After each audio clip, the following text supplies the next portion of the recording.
G'day guys, welcome back to the channel, and of course we are here today to preview the new round 16. Huge games coming up, some real ramifications for the finals race. We'll have 4 big games to cover throughout this episode, but just quickly before we start, I will just quickly warn you that I'm a bit sick at the moment, so if there is a little bit of an issue with my voice, that's not really much I can do about it, so I do apologize for that. But I'm going through such tough times for you, so if you don't leave a like and subscribe, I'm very disappointed because I am working through the depths of hell through sickness right now.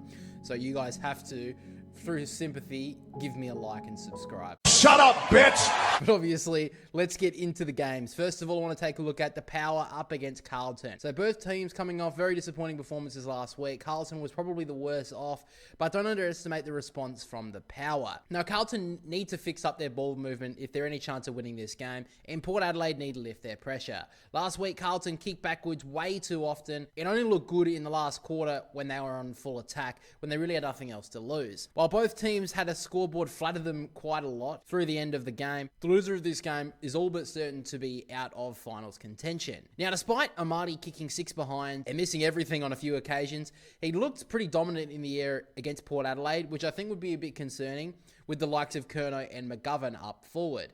And the latter was a pretty big shining light last week.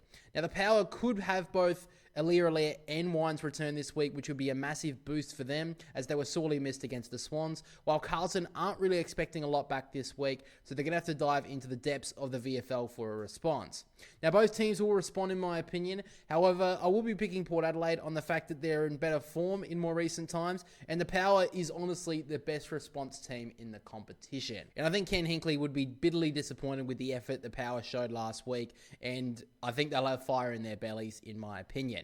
However, my brother, the Port fan, doesn't have a lot of hopes for his team. He says that the Blues played absolutely horribly last week and the fans aren't happy and they will respond. Even though they have a horrible record at the Adelaide Oval, they just need to find a way to win this game. So I think it's going to be a real tough one. I think this could be a 50-50 tipping wise, so we'll have to wait and see. Make sure to let me know down below, guys, who you will be tipping in this one on Thursday night. Next up, though, we have the Swans up against the Bulldogs. Absolute polar opposites of the last game we talked about. Both teams are coming off strong wins. Both teams were incredibly dominant on offense. However, the Swans missed a lot of gettable chances against Port Adelaide. If the Swans are any chance of winning this game, they have to take their chances. While on the Bulldogs' point of view, they had a very cruisy win against the Tigers. However, the Swans are a much bigger challenge for the Bulldogs this week. Now, I think it will be interesting to see who James Jordan goes to as the tagging role.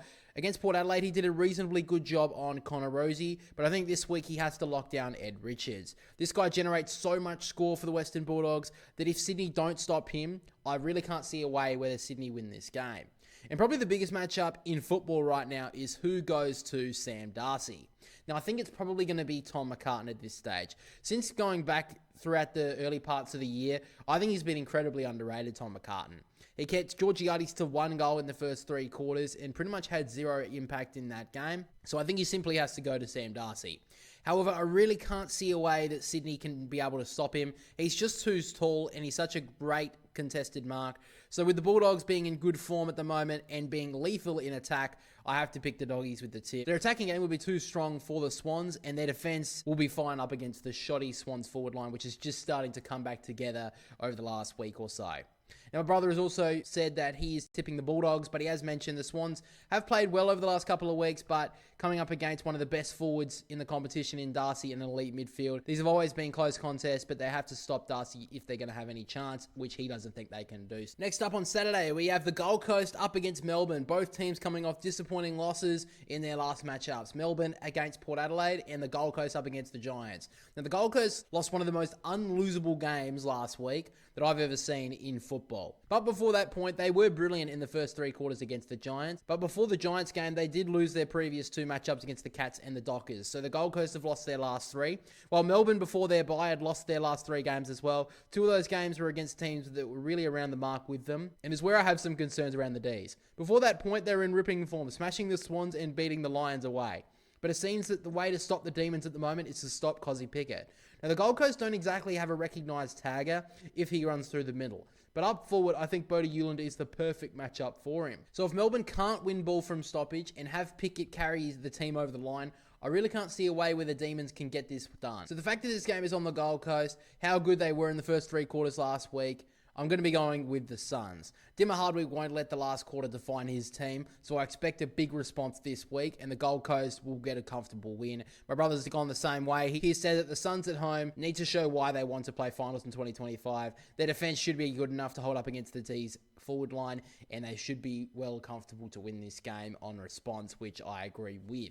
But finally, let's talk about the Hawthorn v North Melbourne game. I think this is an interesting matchup, this one. I think North Melbourne have showed some great signs recently, while Hawthorn, before the bye, got back to winning ways. Now, this is down in Tassie, where the Hawks won by over 100 points last time these two teams played down there, but this is a much different Kangas lineup. The win against Carlton last week was outstanding. Now, they should have kicked away in the end, but the signs are there that this team is on the rise, and I think this is a bit of a danger game for Hawthorn. The Roos are inevitably going to get a big scalp eventually, and I think it could be against Hawthorn. I don't like teams coming off the bye, which I think is a bit of a concern for the Hawks, but I will be tipping them on the fact that I can't see North Melbourne being able to back up that performance last week straight away. I think Hawthorn's forward line would be too strong, and if they can equalise in the midfield where the Kangas are at strongest, I think Hawthorn should be able to win the game from there.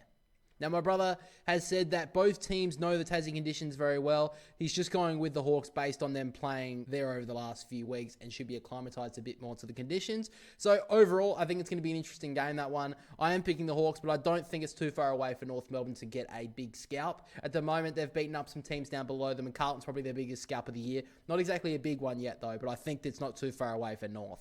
But let's get to our full tips for round 16. So my tips are Port Adelaide to beat Carlton, the Dogs to beat Sydney, the Gold Coast to beat Melbourne, Hawthorn to beat North Melbourne, Collingwood to beat West Coast, the Crows to beat the Tigers, and Fremantle to beat St Kilda. And my brother's tips for round 16 are the Carlton to beat Port Adelaide, the Bulldogs to beat Sydney, Gold Coast to beat Melbourne, Hawthorn to beat North Melbourne, Collingwood to beat West Coast, Adelaide to beat Richmond, and Fremantle to beat the Saints. So now, guys, let's get to our certainty tips for the week. My brother has picked the Crows over the Tigers. Of course, the Crows losing their last game to Hawthorn. And my certainty tip for this week is the Gold Coast to beat Melbourne. Of course, the Gold Coast losing to the Giants last week. But finally, guys, we will be getting to the tipping ladder, and what a week I had. I got 5 tips out of 7 games. I missed only 2, and I was the only person in the tipping competition to pick the Brisbane Lions over the Cats, which was a big scalp for me. I did really nicely there.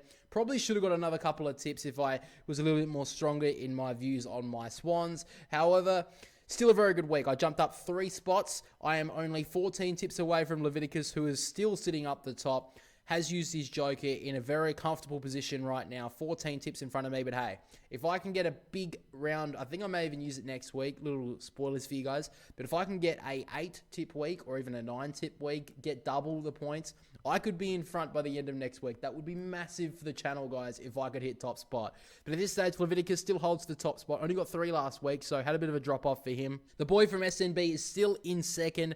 The Hawk God is in third, and Incredible Sulk is in 4th spot. He's jumped all the way up there after Ethan Sports dropped down a few places over the week to 7th with 87 points. I'm in 16th. I am going to try and catch up, guys. I'm not giving up on this year's tipping competition. I think I can still win it from here. But guys, that's pretty much all we have for the preview to the new round 16. Sorry again, I'm a bit sick, but this may have been a bit of a rushed episode, this one. But hopefully you did enjoy it. If you did, make sure to leave a like and subscribe to the channel. I really do appreciate it. But for now, we'll catch us all in the next one.